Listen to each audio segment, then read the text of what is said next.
ठीक है डॉक्टर कौशल, मुझे ये बताएं। ठीक है डॉक्टर कौशल, मैं आपसे एक बात जानना चाहती हूँ। मैं बिल्कुल राजनीति नहीं करना चाहती हूँ किसी कीमत पर, कोई और राजनीतिक सवाल भी इनफैक्ट नहीं होने चाहिए। मैं बस ये जानना चाहती हूँ कि अगर सरकार ये कह रही है कि आपूर्ति हो रही है, सरप्लस में, आप जितना मांग रहे हो उससे ज्यादा आपको ऑक्सीजन दी जा रही है, अगर ऐसा है तो फिर दर दर क्यों भटक रहा है एक आम आदमी? और एक आदमी नहीं है ना, आप जहां मुंह फेरिएगा, आप तो डॉक्टर है सर, आप तो रोज झेल रहे होंगे इन चीजों को।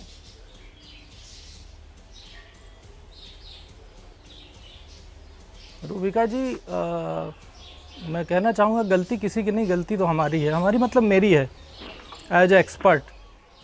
क्योंकि मैं कोरोना का ट्रीटमेंट नहीं कर पाया। एज ए एक्सपर्ट मैं सरकार को ये समझाने में कामयाब नहीं हो सका कि इसका इलाज क्या होना चाहिए। एज ए एक्सपर्ट मैं ऑक्सीजन की सप्लाई नहीं कर पाया। एज ए एक्सपर्ट मैं लोगों को बचा नहीं पाया। रूबिका जी, आज देश को ज़रूरत है इसकी, और कुछ नहीं हो सकता जब तक ये डिमांड और सप्लाई का मिसमैच बना रहेगा। कहीं ऑक्सीजन, कहीं दवा, कहीं मरीजों की लाइन, कहीं एम्बुलेंस, हर चीज़ में अफरा तफरी मची रहेगी। यही एक तरीका है। आप याद कीजिए, आज से 1 साल पहले सब लोगों ने मिल करके इस जनता कर्फ्यू को लगाया था। उस जनता कर्फ्यू में सरकारी ऑर्डर नहीं था, किसी ने नहीं कहा था कि दुकानें बंद हो, लेकिन सब लोगों ने अपने आप किया था। आज की ज़रूरत सिर्फ ये है। पॉलिटिकल पार्टियां कुछ भी कहें, केंद्र सरकार, राज्य सरकार, सुप्रीम कोर्ट, आज सुप्रीम कोर्ट 3 दिन बाद जागा है।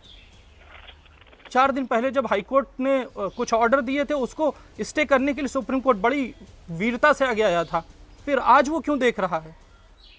तो इसका आंसर आज जनता के हाथ में है, और जनता के पास यही एक रास्ता है आगे आने वाली त्रासदी को बचाने का। क्यों? क्योंकि जिस तरह से दवाएं कम हैं, जिस तरीके से लोग बीमार हो रहे हैं, जिस तरीके से हर घर में बच्चे से लेकर बुजुर्ग तक बीमार हो रहा है, इसके अलावा कोई और रास्ता नहीं है। और इन सारी चीज़ों के लिए मैं रिस्पॉन्सिबल हूँ।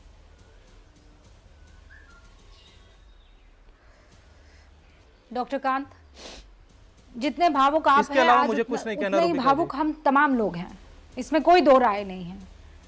मैं जानती हूँ डॉक्टर कांत, दिन रात आप लगे हुए हैं, लेकिन आज ये टूटने का मौका नहीं है। आज हम सबको एक होना, और मुझे लगता है बहुत लोग आपको सुनेंगे। और ये जो आपके हाथ में एक प्लकार्ड है कि जनता कर्फ्यू के अलावा किसी तरह का कोई और चारा नहीं बच गया है, क्योंकि अगर ये नहीं हुआ तो फिर मरेंगे, बेमौत मारे जाएंगे लोग, क्योंकि कोई अपनी जिम्मेदारी समझने को तैयार नहीं।